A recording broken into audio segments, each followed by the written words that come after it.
வங்கதேசத்தில் மாணவர் போராட்டத்தால் பிரதமராக இருந்த ஷேக் ஹசீனா ஆட்சி கடந்த 2024 கவிழ்க்கப்பட்டது.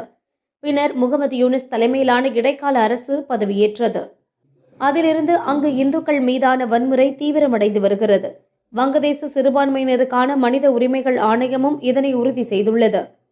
2025 ஜூன் 6ஆம் தேதி முதல் 2026 ஜனவரி 5ஆம் தேதி வரையிலான காலகட்டத்தில் வங்கதேசம் முழுவதும் 45 மாவட்டங்களில் 116 கொலைகள் நடந்துள்ளன.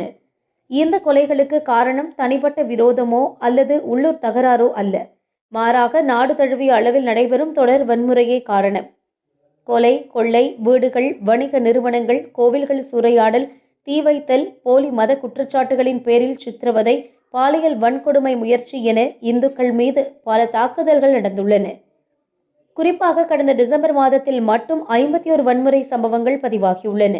வங்கதேசத்தில் பிப்ரவரி 12ஆம் தேதி தேர்தல் நடைபெறவுள்ள நிலையில் கடந்த சில வாரங்களாக இந்துக்கள் மீதான தாக்குதல்கள் அதிகரித்துள்ளன.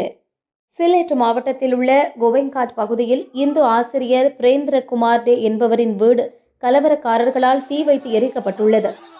மர்ம நபர்கள் ஆசிரியரின் வீட்டை சுற்றிலும் தீ வைத்துள்ளனர். வீட்டின் வெளிப்பக்கம் பூட்டப்பட்டிருந்ததால் குடும்பத்தினர் உள்ளேயே சிக்கிக் கொண்டனர். தீ மளமளவென பரவிய நிலையில் வீட்டின் கூரை மற்றும் வேலியின் ஒரு பகுதியை உடைத்துக் கொண்டு குடும்பத்தினர் நூலிழையில் உயிர் தப்பினர்.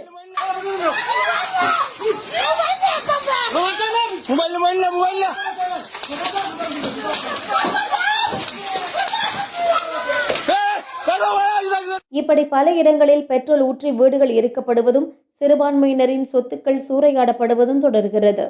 வரும் ஜனவரி 22 முதல் தேர்தல் பிரச்சாரங்கள் தொடங்க உள்ள நிலையில் சிறுபான்மையினருக்கு எதிரான வன்முறை மேலும் அதிகரிக்கக்கூடும் என அஞ்சப்படுகிறது.